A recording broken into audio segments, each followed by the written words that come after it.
Hello, anybody who's watching. My name's Claire Grimm, and today I'm going to talk to you about the genetics behind fish stock enhancement, particularly regarding a study done on steelhead trout in the US, but these concepts can be applied to aquatic fish globally. So in its essence, fish stock enhancement is a captive breeding and reintroduction program with aims to increase wild population sizes. Fish stock enhancement can be defined as the rearing of fish or invertebrates in a hatchery and releasing them into the wild to increase the natural supply of juveniles. Of all captive breeding programs, fish hatcheries are one of the most common and are globally practiced. The stocking of hatchery-bred fish into the wild is used worldwide within freshwater, estuarine, and marine environments. The main reasons for fish stock enhancement is to maintain or enhance fish stocks for commercial or recreational fishing, to provide food and income, to conserve threatened species, and even to honor cultural significance.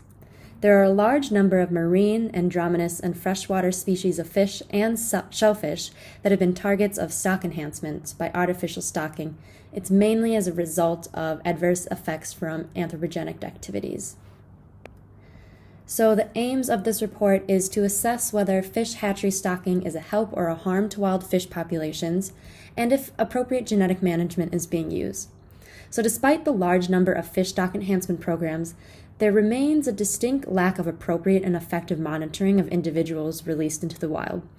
However, several studies suggest a high risk of genetic consequences correlated with fish stock enhancements. So as such, I'll briefly talk on a few of the genetic risks of fish stock enhancements and supplementation. What poses the most challenge to fish hatchery managers is maintaining natural genetic variance of the population within captivity. Genetic availability within a captive population may be lost due to genetic drift if the effective population size is small. Also, among population, genetic diversity may be lost in the case of stock transfer. Interestingly, epigenetic changes can occur, such as changes in behavior. A study done on coho salmon and andromynous cutthroat salmon revealed that hatchery juveniles behaved more aggressively than wild juveniles, and aggressiveness may result in increased mortality in the wild. I particularly want to focus on the genetic risk regarding the increase in frequency of domesticated traits. Domesticated or tameness traits are advantageous in hatcheries but disadvantageous in natural environments as a result of different selection pressures between natural and hatchery environments. Basically, deleterious mutations may accumulate, and mutation load may increase if the strength of selection pressure operating against the deleterious mutations is weaker in the hatchery than it is in the wild. This is the reason why hatchery-reared fish possibly do so poorly in wild environments. So as we already have investigated in lecture, this study done by Christie and collaborators evaluated domestication of hatchery-reared steelhead. Their results demonstrate the trade-off between success in the hatchery and success in the wild. They found it's evident that domestication is a genetic trait that is selected for in captivity. Therefore, we now ask what then happens to the stock population genetics once these hatchery-reared domesticated steelhead are released into the wild. Now, a secondary paper done by the same group of researchers examined the genetic effects of supplementation on a wild population of steelhead.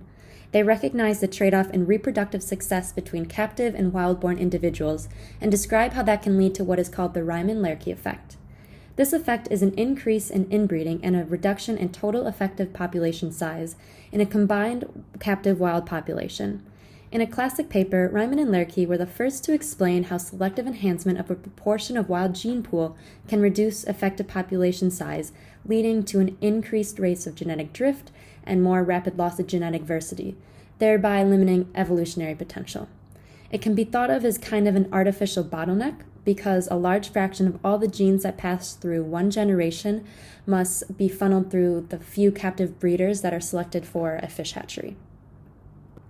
So what these researchers did is they examined 12 run years of steelhead from Hood River, Oregon, for which all andromynous fish were genotyped at 8 highly polymorphic loci. Due to the small effective number of breeders, they predicted that in comparison to wild fish, hatchery fish would have high genetic drift among years, reduced genetic diversity, increased relatedness, and a substantial linkage disequilibrium among loci. To do this, they calculated the effective number of broodstock parents by using a parentage analysis to assign hatchery fish back to their broodstock parents. They had access to DNA samples from all broodstock and comprehensive records on broodstock pairings in the hatchery. They then calculated the FST between the wild and hatchery fish grouped by brood year and also the allelic richness and FIS for both wild fish and hatchery fish to estimate population effects of supplementation. Finally, they tested for the Riemann-Lerche effect using mathematical models. So what they found for this Hood River steelhead population was the effective number of breeders in the supplementation program can be surprisingly low. The mean across years was found to be about 25 fish, which is what you see in the figure to the left, indicated by NB broodstock. And this was exacerbated by a high variance in broodstock reproductive success among individuals within the years. This figure is also a great visualization of the genetic bottleneck that occurs within fish hatcheries. So this low NB causes hatchery fish to have decreased allelic richness, increased average relatedness, more loci and linkage disequilibrium, and substantial levels of genetic drift in comparison with their wild-born counterparts. So on the figure to the right, you can notice a significant genetic difference between the wild fish from the hatchery fish, where allelic richness was lower in hatchery fish, the percentage of locus pairings and linkage disequilibrium is much higher in hatchery fish, and that the average relatedness of hatchery fish was substantially greater than wild fish. The authors suggest that increased rates of genetic drift could be contributing to the fitness declines in fish from multi-generations or conventional hatchery programs. Here we further see how genetically different hatchery fish are from wild fish from the pairwise FST plot on the left between all brood years of hatchery and wild fish.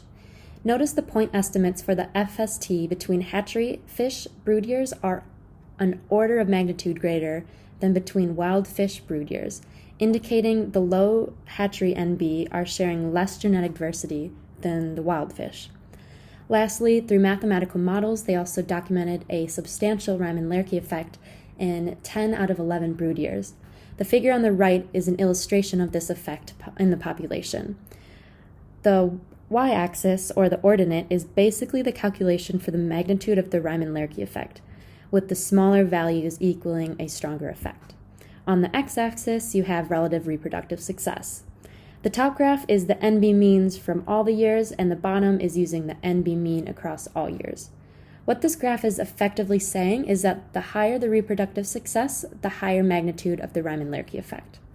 This effect revealed that although the supplementation program doubled the total number of breeding adults in the river each year, it cut the effective population size to roughly 1/3 of what it would have been if there had been no hatchery supplementation program. In conclusion, they found that a contemporary supplementation program greatly reduced the effective size of a wild population. These results further illustrate that different conservation goals can be at odds with each other in a supplementation program. For example, the small NB of hatchery fish created in a supplementation program can have unintended genetic consequences, but bringing more wild individuals into the breeding program can also have negative consequences for the population. Furthermore, adding more hatchery fish to the population may temporarily increase the census size, but can drastically decrease the effective population size. This study has major implications for other fish hatcheries and aquaculture programs, but what about captive breeding of other species? It's important to note that fish's life history play a huge role in this genetic outcome. They typically reach maturity fast and are very fecunded, meaning that there can be a massive exchange of genetic diversity from one generation to the next. With species that are reproductively K-strategist, such as most large mammals, these results may not be as impactful, but consideration should still be taken.